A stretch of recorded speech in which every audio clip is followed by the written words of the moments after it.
By the way, whatever happened to Hunter? Where the hell is he? Hunter Biden, the son of former Vice President Joe Biden, has found himself at the center of a political firestorm. Where's Hunter? Where is Hunter? Where is Hunter? He's right here. Yeah, I'm here. I'm working and I'm living my life. President Trump says you're in hiding. Hiding in plain sight, I guess. Yeah.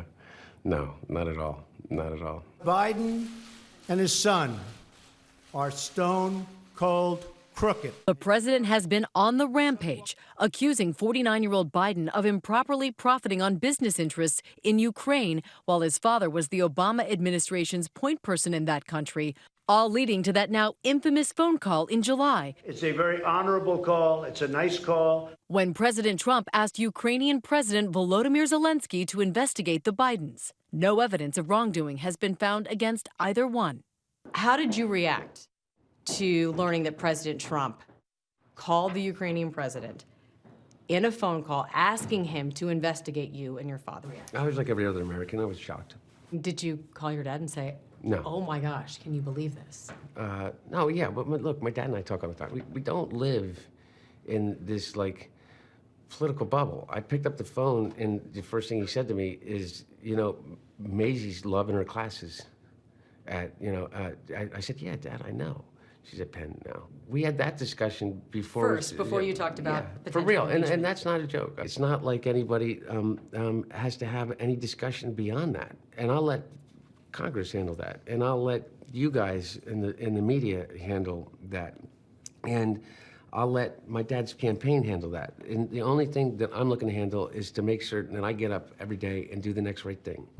We're going to an event to meet with a bunch of young and influential people here in the city. It's just always good to be together.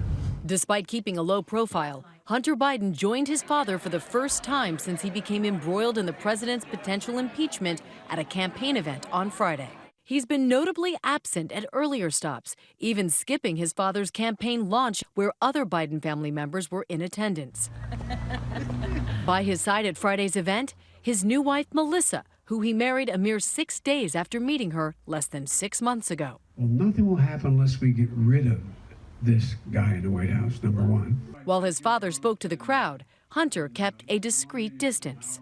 Imagine how it could be if your dad had been a United States Senator or Vice President your whole life. It could really be bad. So thank you for being here. Last night we were with you as you attended your father's campaign fundraiser here back in May. Yeah. You were noticeably absent from your father's launch rally. Going forward, are you going to be a visible part of your father's campaign?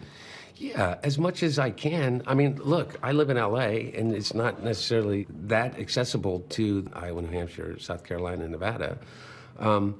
But the balance is if my dad's going to talk about the things that really, really do matter to the American people, I don't want them also talking about me. I just don't want to be a distraction to what he wants to tell the American people right now. Do you think you're a distraction right now to your father's campaign? No, personally, myself, I'm not necessarily a distraction to his campaign. I'm never a distraction to my dad. But this is not a family business. My dad has a job, but that does not mean that I had ever had any plans to go do rallies and, you know, talk about Donald Trump's kids, and I never will. You know, that's not what Bidens do. It just isn't. It's just not my dad's nature. Once you make it personal, you basically go down the same rabbit hole that they're trying to leave everybody down. And so that's the distraction that I don't want to be.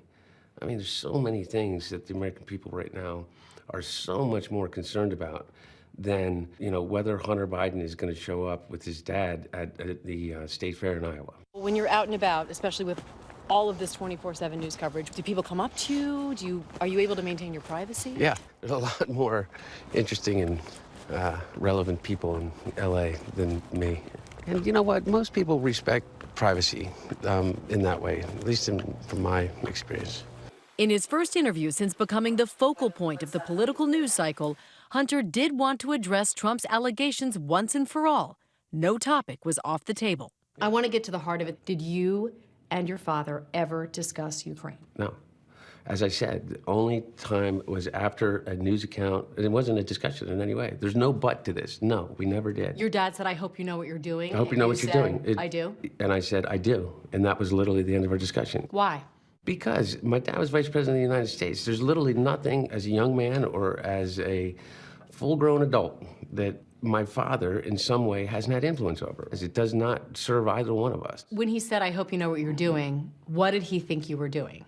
Well, he read the press reports that I joined the board of Burisma, which was a Ukrainian natural gas company. There's been a lot of misinformation about me, not about my dad. Nobody buys that, but it buys this idea that I was unqualified to be on the board. What were your qualifications to be on the board of Burisma? Well, I was vice chairman of the board of Amtrak for 5 years. I was the chairman of the board of the UN World Food Program. I was a lawyer for Boies Schiller Flexner, one of the most prestigious law firms in the world. Bottom line is that I know that I was completely qualified to be on the board to head up the corporate governance and transparency committee on the board.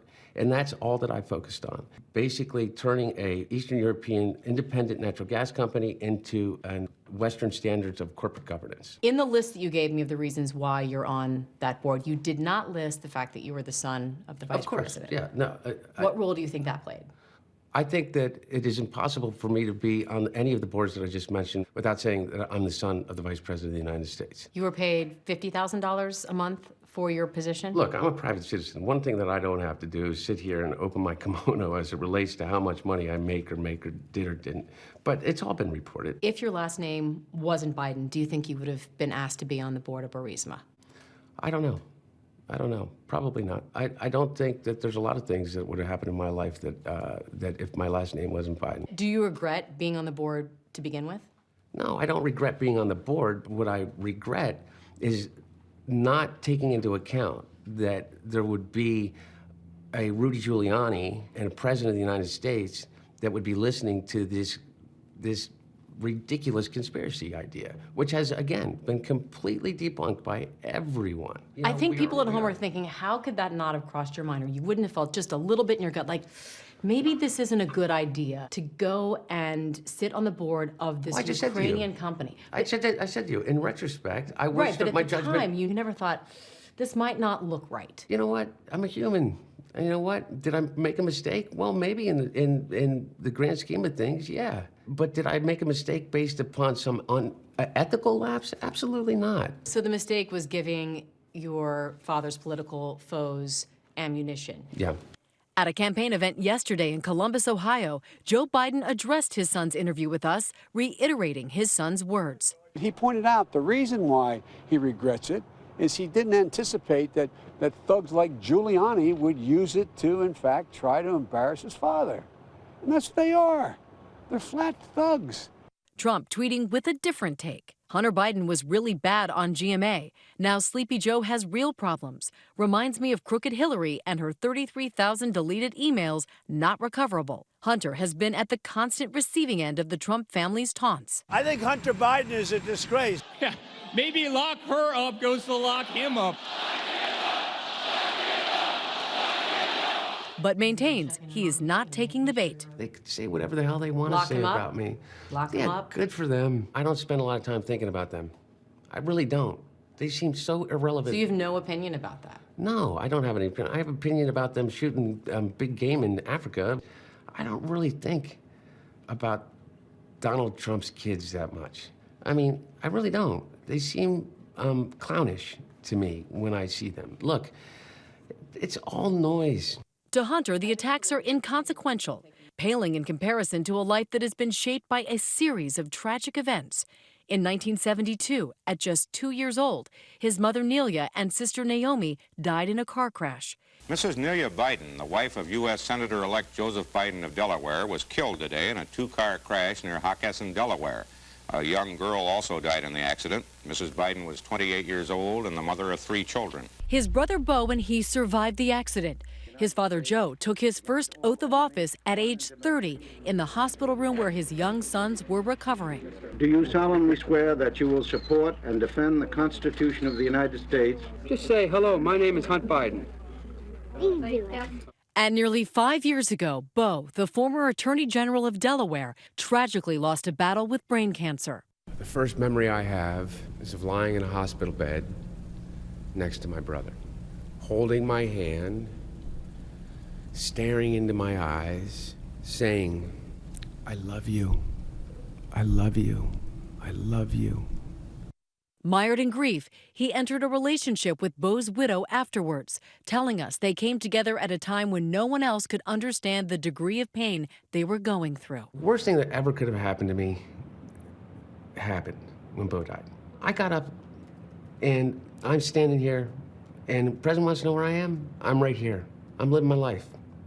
And I'm doing it in a way that I want to make my kids proud. I want to make my family proud. You know, there's things that matter. And I guess that's what I was trying to say. I thought that I faced the thing that I could never face. It puts everything into perspective. It puts everything into perspective. And now, having lost Beau, the brother he called his soul, he says he has a new protector in his life, his new wife. Oh. You'll hear from her for the first time when we come back. Hi everyone, George Stephanopoulos here. Thanks for checking out the ABC News YouTube channel. If you'd like to get more videos, show highlights, and watch live event coverage, click on the right over here to subscribe to our channel, and don't forget to download the ABC News app for breaking news alerts. Thanks for watching.